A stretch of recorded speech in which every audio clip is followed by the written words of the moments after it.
Testing face அப்படின்னு வச்சுக்கலாம். Okay, அப்புறம் இதில் அப்வொர்க் எடுத்தோம் அப்படின்னா first you write a profile.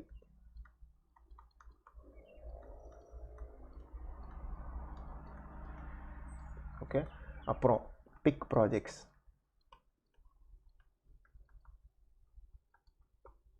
அதாவது எந்த மாதிரி ப்ராஜெக்டை செலக்ட் பண்ணுறோம், அதனால தான் பிக் ஆர் சூஸ். ஏன்னா ஒரு ப்ராஜெக்டில் என்ன இன்ஃபர்மேஷன் இருக்கோ அது நீங்கள் ஏற்கனவே பண்ண ரிசர்ச் அண்ட் ஸ்டடீஸ் மூலமாக லிங்க் ஆகும். இதனால தான் நான் இனிமேல் வந்து ஃபுல் அண்ட் ஃபுல் தியரி மட்டும் சொல்ல போகிறதில்ல. Because you have to get down and do some work. You have to have conversations.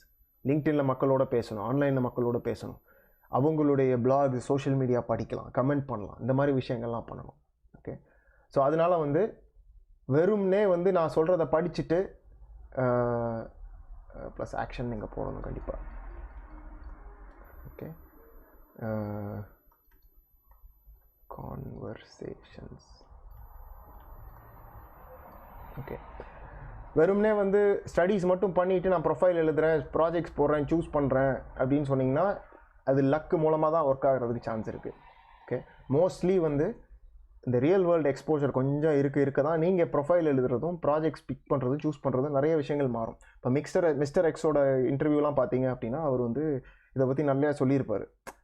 ஒரு விதமான ஒரு ஆழமான ஒரு புரிதல் வரும் அப்படின்ற மாதிரி. ஓகே, சில ஷார்ட்கட்ஸ் அங்கங்கே இருக்குது, அதெல்லாம் நான் ஏற்கனவே நிறைய இடத்துல சொல்லியிருக்கேன்.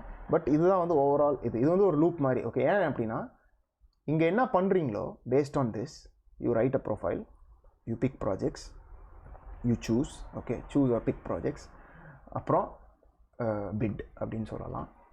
And then you send a cover letter, அதாவது நீங்கள் ஃபஸ்ட்டு மெசேஜ் இல்லையா. ஸோ இது வந்து ஒரு புது அப்டேட். ரீசெண்டாக வந்து நான் கண்டுபிடிச்சது என்ன அப்படின்னா, இவ்வளோ நாள் வந்து ஃபஸ்ட்டு மெசேஜோட இம்பார்ட்டன்ஸ் அதிகமாக நான் சொல்ல மாட்டேன், ப்ரொஃபைல் தான் ரொம்ப இம்பார்ட்டன்ஸ் சொல்லுவேன். இப்போ வந்து ப்ரொஃபைலுக்கும் ஃபஸ்ட்டு மெசேஜுக்கும் 50% வெயிட்டேஜ்னு சொல்லலாம். அந்த ப்ரொஃபைலோட டைட்டில் வந்து எவ்வளோ இம்பார்ட்டண்ட் அப்படின்னு நீங்கள் தெரிஞ்சுக்கணும். டைட்டில் எவ்வளோ இம்பார்ட்டண்ட்னா, பல பேர் எனக்கு ரொம்ப டிசப்பாயிண்டிங்காக இருந்த ஒரு மேட்டர் அப்படின்னு பார்த்தீங்கன்னா, என்னுடைய சேனலில் வந்து முக்கியமாக க்ரியேட்டிவில் இருக்கிறவங்கன்னு நினைக்கிறேன், கம்யூனிட்டியில் ஒரு போஸ்ட் போட்டிருந்தேன். இந்த போஸ்ட்டில் வந்து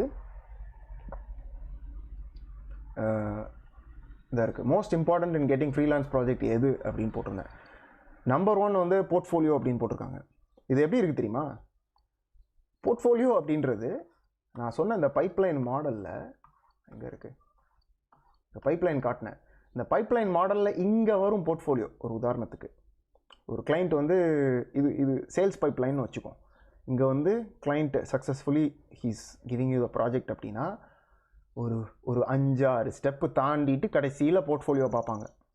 போர்ட்ஃபோலியோ வந்து ஒரு கடைசி ஃபைனல், ஓகே எல்லாம் நல்லா இருக்குது and I'm going to do the final due diligence அப்படின்ற மாதிரி. அப்போது இதுக்கு முன்னால் இருக்கிற ஸ்டெப்ஸ் எல்லாம் உங்களுக்கு இந்த ஸ்டெப்ஸ் எல்லாம் நடக்குது அப்படின்ற அந்த ஒரு அவேர்னஸே இல்லை அப்படின்னா போர்ட்ஃபோலியோ எவ்வளோ நல்லா இருந்தாலும் உங்களுக்கு ப்ராஜெக்ட் கிடைக்காது. அது நல்லா புரிஞ்சுங்கன்னா, நிறைய பேர் ஆன்லைனில் போர்ட்ஃபோலியோவே இல்லாமல் அல்லது ஒரே ஒரு ப்ராஜெக்ட் பண்ணிகிட்டெல்லாம் ப்ராஜெக்ட்ஸ் எடுத்துக்கிட்டே இருக்காங்க.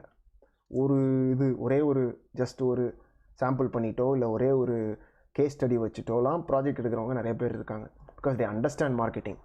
நீங்கள் என்ன பண்ணுறீங்கன்னா ஒரு கிரியேட்டிவ் மாதிரி யோசிக்கிறதுனால கிரியேட்டிவ்ஸ்லாம் என்ன பண்ணுவாங்க, போர்ட்ஃபோலியோ தான் இருக்கிறதுலே செம்ம. ஏன்னா நீங்கள் வந்து இன்னொரு கிரியேட்டிவை ஜட்ஜ் பண்ணுறது அப்படி தான். ஒரு டெவலப்பர் இருக்காருன்னா அப்படி தான், கிட்ஹப் ப்ரொஃபைல் பார்த்து எப்படி கோட் எழுதுறாரு பாரு, எவ்வளோ ஓப்பன் சோர்ஸ் ப்ராஜெக்ட் பண்ணியிருக்காரு பாரு, அப்புறம் அந்த மாதிரி கிரியேட்டிவ்ஸ் பிஹான்ஸில் எவ்வளோ லைக் வந்திருக்கு பாரு, இதில் ட்ரிபிள் எவ்வளோ லைக் வந்திருக்கு பாரு, இப்படி தான் பார்ப்பீங்க. ஓகே, ஏன்னா உங்களுடைய பியர் யாரோ அவங்க வந்து அப்ரிஷியேட் பண்ணுறதுனால நீங்கள் அதிகம் அப்படின்னு நினைக்கிறீங்க. அது வந்து இங்கே வந்து யூஸ்ஃபுல்லே கிடையாது. ஓகே, ஸோ நம்பர் 1 என்னன்னு சொல்லனா, headline of the profile plus first message. Okay, நான் முதல் என்ன நினச்சேன்னா ஃபஸ்ட்டு வந்து இந்த ஹெட்லைன் ப்ளஸ் ப்ரொஃபைல் நினச்சிருப்பேன். இப்போது இது ஏன் நான் சொல்கிறேன் அப்படின்னா, okay thank you for letting me know entice art studio cursor not விசிபிள்னு சொல்லியிருக்கீங்க. அது எனக்கு தெரியாமல் போச்சு. கர்சருக்கு நான் என்ன பண்ணுறதுன்னு தெரிலையே. லேசர் பாயிண்டர்னு ஒரு மேட்டர் இருக்குது. Okay, maybe I should use this. Okay, இதோட ஷார்ட்கட் எடுத்து வேணால் வச்சுக்கலாம். இது என்ன shortcut? P laser pointer. Draw tool வந்து டி, எரேசர் வந்து இ. ஓகே, எப்படி வச்சுக்கலாம். ஓகே, நான் இந்த லேசர் பாயிண்டர் வந்து இனிமேல் யூஸ் பண்ணுறேன். Sorry, thank you for letting me know that. Okay, நான் என்ன சொல்லிட்டு இருந்தேன் கடைசியாக? ஸோ நீங்கள் வந்து இந்த போர்ட்ஃபோலியோவை பற்றி பேசிகிட்டு இருந்தேன் இல்லையா. போர்ட்ஃபோலியோ வந்து 50% நினைக்கிறதுல வந்து எனக்கு என்ன தெரியுதுன்னா, 10 பேர் வந்து எனக்கு ப்ராஜெக்ட் கிடைக்கலன்னா எனக்கு போர்ட்ஃபோலியோ சரியில்லை. போர்ட்ஃபோலியோ சரி இருக்கிறது சரியில்லைன்றதே வந்து ஒரு பெரிய டாபிக், சப்ஜெக்டிவான ஒரு விஷயம். அது ஒருத்தவங்களுக்கு நல்லா இருக்கிறது இன்னொருத்தவங்களுக்கு நல்லா இருக்காது. உங்களுக்கு நல்லா இருக்கிறது இன்னொருத்தவங்களுக்கு பிடிக்காது. இது உங்களுக்கு ஏற்கனவே தெரிஞ்சிருக்கலாம். எனக்கு செம்மையாக இருக்குது அப்படின்னு தோணும், உங்கள் பாஸ்க்கு பிடிக்காது, உங்கள் மேனேஜருக்கு பிடிக்காது, நாளைக்கு உங்கள் கிளைண்ட் இருக்கும்போது கிளைண்ட்டுக்கும் பிடிக்காது. இந்த மாதிரிலாம் நிறைய இருக்குது. ஸோ அதை வந்து நீங்கள் புரிஞ்சுக்கிட்டு உள்ளே போகிறதுக்கே ரொம்ப நாள் ஆகும். ஸோ அதனால் போர்ட்ஃபோலியோ அப்படின்றது இந்த பைப்லைன் ப்ராசஸில் வந்து இங்கே வர்றது. இங்கெல்லாம் தண்ணி லீக் ஆகுது அப்படின்னா இங்கே ரீச்சே ஆகலை, மக்கள் இந்த ஸ்டேஜுக்கே வரல அப்படின்னா எப்படி உள்ளே வருவாங்க. அதே மாதிரி அப்போர்க்கில் போர்ட்ஃபோலியோ பார்க்குறது வந்து எல்லாம் ஒரு 60 பேர் பிட் பண்ணுறாங்கன்னா நீங்கள் என்ன நினைக்கிறீங்கன்னா, போர்ட்ஃபோலியோ பார்க்குறாங்க, போர்ட்ஃபோலியோ பார்த்தோன்னே எல்லாமே தெரியும் and I get a project அப்படின்னு நினைக்கிறீங்க. It doesn't work like that. Okay, ஒரு கிளைண்ட் வந்து அப்படி யோசிக்கவே மாட்டாங்க. பிகாஸ் ஒரு கிளைண்ட்டுக்கு தெரிஞ்சது வந்து ரொம்ப லிமிட்டட் இன்ஃபர்மேஷன் தான். உங்கள் மேனேஜருக்கு தான் தெரியும் நிறைய விஷயம். ஒரு ஆர்டிஸ்ட்டுக்கிட்ட எப்படி வேலை வாங்குறது அப்படின்னு ஆர்ட் டைரக்டருக்கு தெரியும், கிரியேட்டிவ் டைரக்டருக்கு தெரியும். கிளைண்ட்டுக்கும் அதுக்கு ஒரு ஸ்டெப் மேலேயே தெரியாது, ரைட்டாக. உங்கள் பாஸாக இருக்கிறவங்களுக்கு அவங்களாம் தெரியாது. ஓகே, ஏதோ ஒரு ப்ராசஸ் ஆகுது, ஒரு ஃபேக்ட்ரியில் நடக்கிற ஒரு ப்ராசஸ் மாதிரி தான் பார்ப்பாங்க. ஓகே, இந்த வேலையை முடியணும்னா இத்தனை பேரை எம்ப்ளாய் பண்ணணும், இப்படி ஒரு சூப்பர்வைசரை போடணும், அப்படி தான் நினைப்பாங்க. உள்ளே என்ன நுணுக்கங்கள் இருக்குது அதெல்லாம் பார்க்க மாட்டாங்க. ஸோ அந்த இதை வந்து நீங்கள் புரிஞ்சுக்கணும். அதே மாதிரி ஸோ இந்த லூப் வந்து நீங்கள் ஓட்டிகிட்டே இருக்கணும். அதாவது ரிசர்ச்சு, ஸ்டடீஸ், ஆக்ஷன். அதாவது ஃபஸ்ட்டு ப்ராஜெக்ட் வர்றதுக்கு முன்னாடி write your profile, have a nice title, pick projects, bid, first message. இது ஒரு கோல்டன் காம்பினேஷன். கொஞ்சம் டெஸ்ட் பண்ணி முடித்ததுக்கப்புறம் ஒரு ஐ வுட் சே ஒரு 20 40 bear with this combination you should test and you should see ஒரு ரிப்ளையாவது வருதா. இதுக்கு அடுத்த ஸ்டெப்லேருந்து என்ன வரும்னா, இங்கேருந்து உடனே ப்ராஜெக்ட் கிடைக்காது. இந்த காம்பினேஷன் எல்லாம் நல்லா ஒர்க் ஆகுது அப்படின்னா you will get at least conversations. அதாவது ஹாய், ஹலோ, உங்கள் மெசேஜ் நல்லா இருக்குது, தேங்க்யூ ஃபார் சென்டிங் திஸ், கால் வரலாமா, இல்லை எவ்வளோ காஸ்ட்டு, எவ்வளோ ப்ராஜெக்ட்டுக்கு எவ்வளோ செலவாகும், இப்படி எந்த கேள்வி வந்தாலும் அது கான்வர்சேஷன் தான். சம்டைம்ஸ் என்ன ஆகும் அப்படின்னா, இந்த இது கொஞ்சம் வீக்காக இருக்குதுன்னு வச்சுக்கோமே. ஓகே, இது வீக்காக இருக்குது அப்படின்னாலும் சம்டைம்ஸ் அவுட் ஆஃப் லக் உங்களுக்கு ஃபுல்லாக வந்து ஃப்ளோ ஆகும். அதுக்கு என்ன அர்த்தம் அப்படின்னா, இந்த பைப்லைனில் வந்து நிறையா லீக்கேஜ் இருக்குது, பட் கொஞ்சம் தண்ணி மட்டும் வந்துடும் அப்படின்னு இருக்கலாம். ஸோ என்ன ஆகும்னா, ஆடிக்கு ஒரு வாசி அமாவாசைக்கு ஒரு வாட்டி உங்களுக்கு வந்து ஒரு ப்ராஜெக்ட் கிடைக்கலாம்.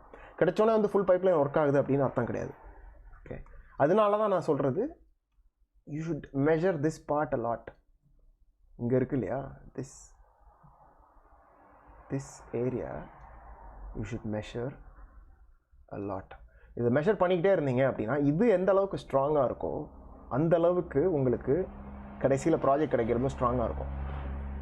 க்ரியேட்டிவோ இல்லை ஸ்டார்டிங் ப்ராஜெக்ட் பண்ணுறவங்க எல்லாம் தப்பு பண்ணுறது என்னென்னா, இது ஒர்க் ஆகுதான்னு பார்த்துருவோம் அப்படின்னு சொல்லிட்டு sometimes they'll put all the effort into delivery. கடைசியில் வந்து கிடச்சிருச்சு, நான் இதை முடிச்சிடணும், கஷ்டப்பட்டு நான் 5 ஸ்டார் ரிவ்யூ வாங்கிடணும் அப்படின்னு சொல்லிட்டு இதெல்லாம் தூங்கிடும்.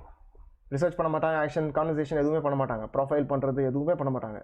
எல்லாம் விட்டுட்டு வேலையை பார்க்குறேன் எம்ப்ளாயி மோடில் போயிட்டு கடைசியில் வந்து தூங்கிட்டு இதை பண்ண ஆரம்பிச்சிருவாங்க. பண்ணிவிட்டு இதை முடிச்சு கொடுத்துட்டு கடைசியில் என்ன ஆகும் அப்படின்னா, ஐயோ ப்ராஜெக்ட் முடிச்சுட்டு எனக்கு இப்போ எதுவுமே இல்லை அப்படின்ற அந்த ஒரு இடத்துக்கும்